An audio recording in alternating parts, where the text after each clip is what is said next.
Welcome दोस्तों, आप सभी का स्वागत है स्टूडेंट टॉक पर। हम शुरू करने वाले हैं केमिस्ट्री के आगे के 25 क्वेश्चन, लेकिन उससे पहले प्लीज चैनल को सब्सक्राइब कर दीजिए और वीडियो लेक्चर को अपने दोस्तों के साथ शेयर कर दीजिए। ज़्यादा टाइम वेस्ट नहीं करेंगे और आते हैं आज के पहले क्वेश्चन पर। आपसे पूछा गया है इनमें से ठोस नहीं है। आपको बताना है इनमें से कौन सा ठोस नहीं है। पोटेशियम, क्या पोटेशियम ठोस नहीं है? ए।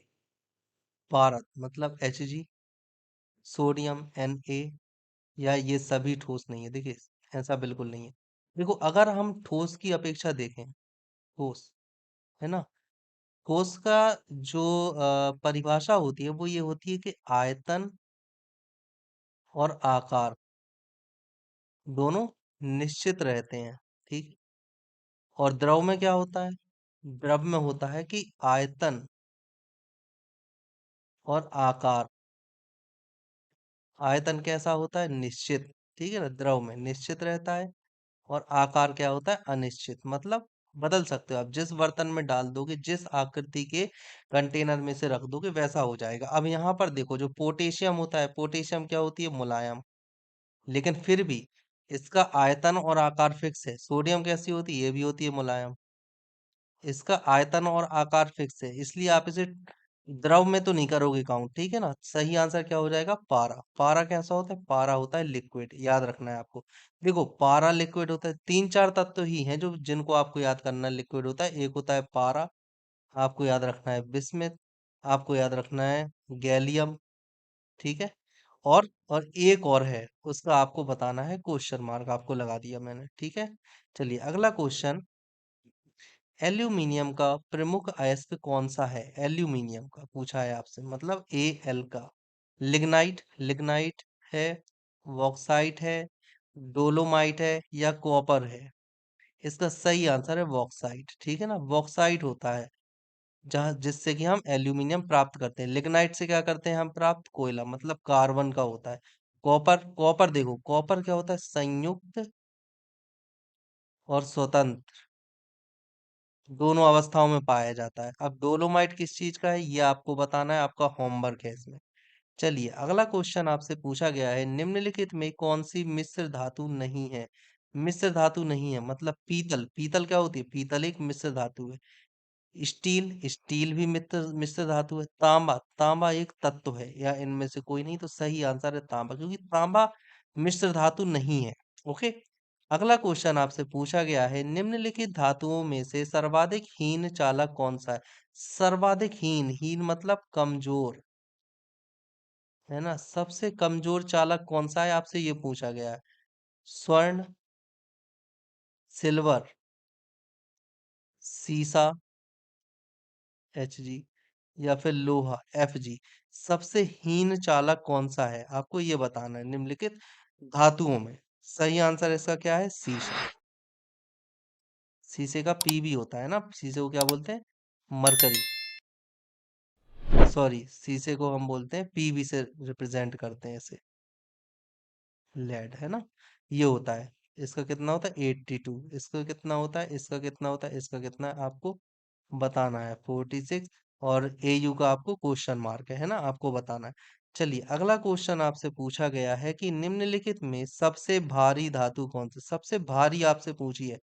चांदी, तांबा, एल्यूमिनियम, या यूरेनियम? देखो, ऐसा जब आपसे क्वेश्चन पूछा गया मतलब आपको परमाणु भार पता होना चाहिए, है ना। तो जो आवर्त सारणी है, पीरियोडिक टेबल, आप उसे कहीं भी डेस्क पर जहां आप बैठते हो सामने लगा लीजिए, और बीच बीच में जब भी क्वेश्चन करो और आप किसी चीज का भूलो तो आवर्त सारणी में देख लेना है, आपको याद हो जाएगा। ठीक है। देखिए, अगर हम चांदी की बात करते हैं तो चांदी का होता है 47 परमाणु क्रमांक। ठीक है। तो अगर इसके भार की बात करें तो वो तो ज्यादा ही होगा। तांबे की यदि हम बात करते हैं तो तांबे का परमाणु क्रमांक कितना होता है? बताइए। 29। एल्यूमिनियम का कितना होता है? 13। और अगर यूरेनियम की हम बात करें तो 92। परमाणु भार की अगर हम बात करते हैं तो परमाणु भार कितना होता है? 238, है ना। और एल्यूमिनियम कितना होता है? 27। तांबे वगैरह के इन सब का ऑब्वियसली सबसे कम ही होता है, क्योंकि अगर इसका परमाणु क्रमांक ही ज्यादा है, देखो परमाणु क्रमांक ज्यादा है तो 92 प्लस 92 प्लस ही होगा, जो भी होगा। समझ रहे हो? क्योंकि परमाणु भार कितना होता है, अगर आपको याद भी नहीं है तो परमाणु भार कितना होगा इलेक्ट्रॉन का? प्रोटॉन का नंबर और न्यूट्रॉन का नंबर, है ना, इसे हम बोलोगे परमाणु भार। अब यहाँ पर प्रोटॉन ही है 13, तो न्यूट्रॉन इससे ज्यादा तो होंगे नहीं, कितने ज्यादा हो जाएंगे, तो यहाँ तक नहीं पहुंच पाएगा। तांबे में भी 29 जो बहुत दूर है, चांदी 47 जो भी बहुत दूर है, लगभग आधा है। तो इसलिए सही आंसर क्या हो जाएगा, यूरेनियम। आप एक अंदाजे से भी लगा सकते हो अगर आपको परमाणु भार याद नहीं है ना। क्योंकि अक्सर देखा गया है कि परमाणु क्रमांक तो याद हो जाते हैं, क्योंकि वो इलेक्ट्रॉन से जुड़े हुए होते हैं, और रासायनिक क्रियाएं वगैरह, रासायनिक गुण परमाणु क्रमांक पर निर्भर करते हैं, इसलिए परमाणु क्रमांक याद हो जाते हैं। परंतु हर एक तत्व का परमाणु भार याद होना इतना ज्यादा आसान बात नहीं है ना, और करना इतना कोई फायदेमंद भी नहीं है। इसलिए आप कहीं कहीं पर इस तरह से अजम्पशन का भी फॉर्मूला यूज कर सकते हो। अगला क्वेश्चन आपसे पूछा गया है, निम्न में कौन सीमेंट का मुख्य घट संघटक है। सीमेंट की बात की जा रही है आपसे, किस चीज की, सीमेंट। आपके ऑप्शन है राख, जिप्सम, चूना पत्थर या मटियार।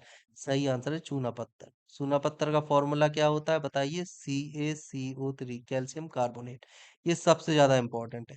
चलिए अगला क्वेश्चन आपसे पूछा गया है, मानव निर्मित तत्व की पहचान कीजिए। आपको ऐसा तत्व बताना है जो मानव के द्वारा बनाया गया है। कैल्शियम क्या बनाया गया है, नहीं। कार्बन प्रकृति में पाया जाता है। सोना मानव के द्वारा बनाया जा सकता है क्या, नहीं। क्या बनाया गया गया है, कैलिफोर्नियम। याद रखना है आपको, कैलिफोर्नियम है जो कि मानव के द्वारा बनाया गया है। वैसे तो बहुत सारे तत्व हैं जो मानव के द्वारा बनाए गए हैं, ठीक है ना। लगभग 92 तत्व ही हैं जो हमारी आवर्त सारणी में हैं, वो प्राकृतिक हैं। बाकी सभी मानव के द्वारा ही निर्मित किए गए हैं इनके अलावा। लेकिन उनमें कैलिफोर्नियम का बहुत ज्यादा क्वेश्चन पूछा जाता है, ये वाला जो होता है ना, ये वाला बहुत ज्यादा इंपॉर्टेंट है। ओके, इसको आपको याद रखना है, कैलिफोर्नियम। चलिए अगला क्वेश्चन आपसे पूछा गया है, प्रकृति में स्वतंत्र अवस्था में भी पाया जाता है। स्वतंत्र अवस्था में इनमें से क्या क्या पाया जाता है। क्या सोना स्वतंत्र अवस्था में पाया जाता है, बिल्कुल। तांबा, चांदी, एजी, या ये सभी स्वतंत्र अवस्था में पाए जाते। देखो, सोना तो जो होता है प्योर प्योर बिल्कुल स्वतंत्र अवस्था में पाए जाते, लेकिन जो तांबा और सिल्वर होते हैं, ये स्वतंत्र और संयुक्त दोनों अवस्थाओं में पाए जाते हैं, ठीक है ना। दोनों अवस्थाओं में पाए जाते हैं तांबा और चांदी, तो क्या आंसर हो जाएगा, ऑप्शन बी सही। अगला क्वेश्चन आपसे, अच्छा, और तांबे की सबसे बड़ी खदान कहाँ पर है, बताइए। मलाज खंड। मलाज खंड कहाँ पर है, आपका क्वेश्चन है ये, जीएस का क्वेश्चन है, तांबे की खदान मलाज खंड, ठीक है ना, कहाँ है, कहाँ है, आपको स्टेट बताना है ना, जिला बता पाओ ना बता पाओ, पर आपको स्टेट बताना है। अगला क्वेश्चन आपसे पूछा गया है, निम्नलिखित में से किस धातु का गलनांक इतना कम है कि वह हाथ में ही पिघल जाती है। गलनांक इतना ज्यादा कम कि वो हाथ में ही पिघल जाए। गैलियम, सोडियम, पोटेशियम, या इनमें से कोई नहीं। सही आंसर है गैलियम। गैलियम का गलनांक सबसे कम होता है, जो कि हाथ में ही पिघल जाती है। आप अगर उसे रखोगे ना, हाथ में ही पिघल जाएगी। और गैलियम के बारे में एक और चीज याद करनी है, लिक्विड है, ठीक है। अगला क्वेश्चन, सोडियम बाइकार्बोनेट का वाणिज्यिक नाम क्या है। बॉसिंग सोडा, सोडियम बाइकार्बोनेट मतलब NaHCO3, है ना। बॉसिंग सोडा है, सोडा एस है, बेकिंग सोडा है, या इनमें से कोई नहीं। सही आंसर क्या है, वॉकिंग सोडा, बेकिंग सोडा, ठीक है ना, खाने का सोडा होता है ये। चलिए अगला क्वेश्चन आपसे पूछा गया है, जो लवण अम्लीय हाइड्रोजन परमाणु या हाइड्रोक्सिल आयन से मुक्त रहते हैं क्या कहलाते हैं। अम्लीय हाइड्रोजन परमाणु मतलब जिनमें हाइड्रोजन नहीं हो, या हाइड्रोक्सिल आयन से मुक्त रहते हैं क्या कहलाते हैं। सामान्य लवण, मिश्रित लवण, अम्ल लवण, या फिर भास्मिक लवण। जो उनमें की अम्लीय हाइड्रोजन परमाणु नहीं होता, है ना, मुक्त रहते हैं, सॉरी, जिनमें होता है, जिनमें हाइड्रोजन परमाणु होता है, वो क्या कहलाते हैं, सामान्य लवण। ओके, क्या आंसर। ओके, अगला क्वेश्चन आपसे पूछा गया है, हाइड्रोजन सभी अम्लों का एक आवश्यक अवयव है। यह सर्वप्रथम किसने कहा था, किसने बताया था कि जो अम्ल होते हैं वह हाइड्रोजन देते हैं, मतलब हाइड्रोजन देने वाले को अम्ल कहा जाता है। ये किसने बताया था? ब्रोस्टेड ने बताया था। लॉरी, डेवी या इनमें से कोई नहीं। किसने बताया था? सही आंसर है, बताइए, ब्रोस्टेड लॉरी परिकल्पना। ठीक है। लेकिन आप लोगों ने बहुत जगह पढ़ा होगा ब्रोस्टेड लॉरी परिकल्पना, लेकिन सबसे पहले किसने बताया था? डेवी ने। समझ गए? कई जगह पर आप ब्रोस्टेड लॉरी परिकल्पना पढ़ोगे आप, लेकिन आपको कुछ नाम याद रखने। डेवी, एक तो है ब्रोस्टेड, ब्रॉन्स्टेड, लॉरी, है ना, ये एक ही है। ब्रॉन्स्टेड लॉरी परिकल्पना दो वैज्ञानिक थे जिन्होंने एक ही दिया था। और एक होता है लुईस अम्ल व क्षार, ठीक है ना। तो सबसे पहले डेवी ने बताया था H+ के बारे में। अगला क्वेश्चन आपसे पूछा गया है, भस्मों का स्वाद कैसा होता है? भस्मों का स्वाद आपसे पूछा है, मीठा, स्वादहीन, खट्टा या खारा, कैसा होता है? खट्टा किसका होता है? खट्टा होता है अम्ल का, ठीक है ना। क्षार तो कैसा होता है? भस्म का कैसा होता है? खारा। ऑप्शन डी, खारा या तीखा, दोनों हो सकते हैं। क्षार कैसा होता है? कड़वा, ठीक है, याद रखना है आपको। चलिए अगला क्वेश्चन आपसे पूछा गया है, नीले लिटमस पत्र को लाल, नीले लिटमस को लाल कर देता है। देखो, कुछ चीजें आपको याद रखनी है लिटमस के बारे में। लिटमस होता है, मिलता किससे है? लाइकेन से प्राप्त होता है। सामान्यतः कैसा होता है? सामान्यतः बैगनी रंग का होता है, ठीक है ना। तो लिटमस मिलता है लाइकेन से। अब देखो, अब बैगनी से लाल हो गया और बैगनी से नीला हो गया, है ना। नीला किसकी उपस्थिति में होगा? क्षार की उपस्थिति में। और लाल किसकी उपस्थिति में हो जाता है? अम्ल की उपस्थिति में। ये याद रखना है। अगला क्वेश्चन आपसे पूछा है, आधुनिक आवर्त नियम के प्रवर्तक कौन है? मोसले, एवोगैड्रो, डाल्टन या मेंडली? कौन है? आधुनिक आवर्त नियम आपसे पूछा गया। आधुनिक आवर्त सारणी की अगर हम बात करें, आधुनिक आवर्त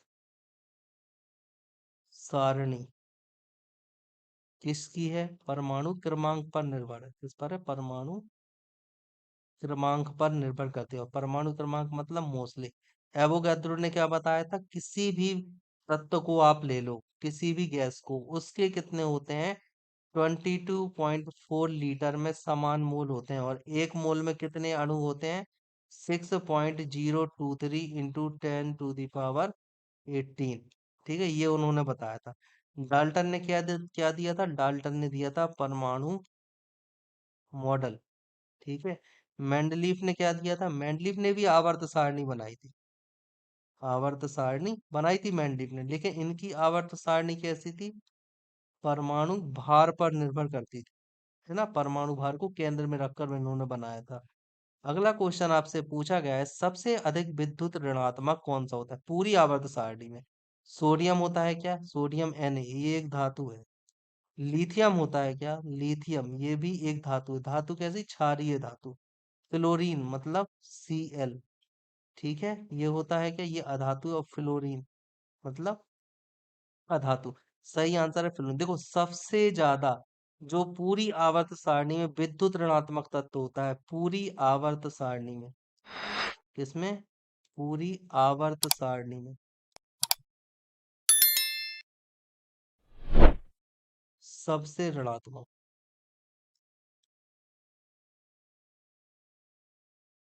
सबसे ऋणात्मक कौन सा होता है? फ्लोरीन। याद रखना है आपको, ये याद रखना है, बहुत ज्यादा इंपॉर्टेंट है। अगला क्वेश्चन आपसे पूछा गया है, पृथ्वी पर सबसे अधिक मात्रा में पाया जाने वाला धातु, धातु तत्व की बात की जा रही है जो सबसे अधिक मात्रा है। क्या सिलिकॉन पाया जाता है? सिलिकॉन। क्या लोहा पाया जाता है? ऑक्सीजन पाया जाता है? या फिर एल्यूमिनियम पाया जाता है? तो सही आंसर क्या है? एल्यूमिनियम। और कितना पाया जाता है?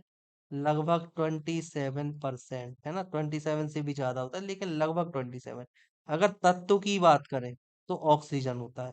अगर धातु की बात करें तो एल्यूमिनियम। और अगर हम तत्व की बात करें तो ऑक्सीजन, है ना, याद रखना है। यहाँ पर सही आंसर है धातु तत्व, मतलब धातु पूछा है तो क्या होगा? Aluminium, option D. अगला क्वेश्चन आपसे पूछा गया है, प्रत्येक आवर्त का अंतिम सदस्य, आवर्त क्या होते हैं? आवर्त होते हैं, देखो अपनी आवर्त सारणी को 7 आवर्त और 18 समूहों में बांटा गया है। ठीक है, ऐसा इस तरह से 7 आवर्त और 18 समूह में बांटा गया है। तो 1 2 3 4 5 6 7 है ना, 1 2 3 4 5 6 7। तो ये होते हैं आवर्त। अब आवर्त का आखिरी तत्व अगर आप देखो, ये पहला समूह हो गया 1A, और ये है 18, मतलब 18वां समूह या फिर शून्य समूह। और शून्य समूह में क्या होती है? Helium, neon, argon, krypton, xenon और रेडॉन। ठीक है ना, ये होता है। तो यहाँ पर क्या है? ये है अक्री गैस, मतलब हेलोजन, सॉरी अक्री गैस। अक्री गैस है, और अक्री गैस के पहले क्या होते हैं? हेलोजन होते हैं, फ्लोरीन, क्लोरीन, ब्रोमीन, आयोडीन, एस्टेटिन, है ना, ये होते हैं। तो सही आंसर क्या है? अक्रिय गैस, ऑप्शन सी सही होगा इसका, क्वेश्चन नंबर 268 का। चलिए अगला क्वेश्चन आपसे पूछा गया है, प्रत्येक आवर्त का प्रथम सदस्य क्या होता है? प्रत्येक आवर्त का प्रथम सदस्य, वही चीज आ जाती है, ये वाला है प्रथम सदस्य, क्या होता है? हाइड्रोजन, लिथियम, है ना, सोडियम, और इस तरह से आगे चलते हैं, lithium, sodium, potassium, rubidium, caesium, इस तरह से, है ना, पोटेशियम, फिर रूबियम, सीजियम, फ्रांसियम, ये होते हैं सबसे ज्यादा। अब देखो इन्हें क्या बोलते हैं? इन्हें हम बोलते हैं क्षारीय धातु। ठीक है, क्षारीय धातु। और परमाणु क्रमांक कैसे होता है? हाइड्रोजन का 1, फिर इसमें 8 जोड़ दो, सॉरी 2 जोड़ दो, तो यहाँ पर कितना हो जाएगा? 3, फिर इसमें +8 11, फिर इसमें +8, तो यहाँ पर हो जाएगा 19, फिर इसमें +18, तो यहाँ पर कितना हो जाएगा? 37, फिर यहाँ पर करो +18, तो 37 और 18 जोड़ोगे तो हो जाएगा 55, फिर यहाँ पर करोगे +32, तो यहाँ पर क्या हो जाएगा? 87। याद रखना है आपको, ठीक है। और एक चीज और याद रखना, जो फ्रांसियम होता है ना, पूरी आवर्त सारणी में सबसे ज्यादा, पूरी आवर्त सारणी में सबसे ज्यादा रेडियो सक्रिय है। याद रखना, इससे ज्यादा रेडियो सक्रिय कोई भी रेडियो एक्टिव एलिमेंट नहीं है। सबसे ज्यादा रेडियो,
अगला क्वेश्चन आपसे पूछा गया है कि ताप जिप्सम क्या होता है? देखो इसके लिए पता होना चाहिए आपको जिप्सम का फॉर्मूला, ठीक है। डायरेक्ट भी फॉर्मूला कई बार पूछ लेते हैं, तो आपको पता होना चाहिए जिप्सम क्या होता है। जिप्सम होता है CaSO4 × 2H2O। अब ताप जिप्सम की बात की, मतलब कि आपने इसे गर्म किया है, अब देखो क्या होता है ताप जिप्सम में, जब आप जिप्सम को 120 डिग्री सेल्सियस पर गर्म करते हो ना, तो ये जल के अणुओं को खो देता है। जल के अणुओं को खो देने के बाद CaSO4 इंटू हाफ H2O बनता है, ठीक है ना, ये बनता है। और ये क्या होता है, ये होता है plaster of Paris. Plaster of Paris इसे बोलते हैं। तो सही आंसर यहाँ पर क्या हो जाएगा, इनमें से कोई नहीं, क्योंकि बनता है POP। ठीक है, ना ही चूना, ना ही नीला तोता, ना ही ब्लीचिंग पाउडर, है ना। और ये जो प्लास्टर ऑफ पेरिस होता है, ये कैसा होता है, ये होता है सफेद पाउडर। कैसा होता है, सफेद पाउडर। चलिए अगला क्वेश्चन आपसे पूछा गया है कि निम्नलिखित में से कौन सी धातु है जो जल के साथ अभिक्रिया करके ऑक्सीजन पैदा नहीं करती है। आपके ऑप्शन है यहाँ पर, कैडमियम दिया गया है आपको, लिथियम दिया गया है, कैडमियम, लिथियम, सोडियम और पोटेशियम। देखिए कैडमियम की जब आप H2O से रिएक्शन करवाओगे तो क्या बनेगा, CdOH whole twice plus H2 निकलेगी, ठीक है। वहीं अगर आप लिथियम की रिएक्शन करवाओगे H2O से, तो क्या बनेगा, LiOH प्लस H2, ठीक है। इसके बाद जब आप सोडियम की करवाओगे तो सेम चीज इसमें भी होती है, क्या बनता है, NaOH और H2 गैस निकलती है। वहीं आप अगर पोटेशियम की करवाओगे H2O से, तो क्या बनेगा, KOH प्लस H2। तो आपने देखा इनमें से किसी में भी ऑक्सीजन नहीं निकल रही। तो ऑप्शन क्या होगा, एक आप ऑप्शन अलग से बना लेना, ई, सभी, ठीक है। तो सभी हैं जो कि ऑक्सीजन पैदा नहीं करते, ऑप्शन ई। अगला क्वेश्चन आपसे पूछा गया है कि रासायनिक दृष्टि से सिंदूर क्या है, आपको ये बताना है, ठीक है। आपके ऑप्शन है मर्क्यूरिक सल्फाइड मतलब HgS, potassium nitrate KNO3, calcium carbonate CaCO3, या इनमें से कोई नहीं। सही आंसर आपको बताना है 274 का क्या है, ऑप्शन ए, मर्क्यूरिक सल्फाइड, ठीक है। ओके, चलिए अगला क्वेश्चन आपसे पूछा गया है कि ऑडियो और वीडियो टेप पर कौन सा रासायनिक पदार्थ का लेप रहता है। ऑडियो टेप होता है और वीडियो टेप होता है। इस पर आपने देखा होगा इस तरह से एक टेप चलता था, है ना, इस तरह से। और यहाँ पर एक ब्लैक ब्लैक पट्टी हुआ करती थी, बीच में एक छेद रहता था, और यहाँ पर ब्लैक पट्टी रहती। तो ये आपसे पूछा गया है कि ये वाली जो पट्टी होती है ये कौन सी होती है, ये किस चीज की परत होती है। तो आपके ऑप्शन है आयरन ऑक्साइड की परत होती है, सिल्वर ऑक्साइड, सिल्वर आयोडाइड की परत होती है, या सोडियम हाइड्रोक्साइड की परत होती है, इनमें से कोई नहीं। सही आंसर आपको याद रखना है, आयरन ऑक्साइड की परत होती है, ये एक मैग्नेटिक परत होती है। कौन सी, मैग्नेटिक लेयर होती है ये, ठीक है ना, ये आपको याद रखना है। तो ऑप्शन ए सही होगा। आज के ये 25 क्वेश्चन हो चुके हैं, कल हम नए क्वेश्चंस के साथ आएंगे। और अगर आपको लेक्चर अच्छा लगा हो तो चैनल को शेयर कर दीजिए, सब्सक्राइब कर दीजिए अपने दोस्तों के साथ, और कल मिलते हैं। थैंक यू सो मच अब तक लेक्चर में बने रहने के लिए।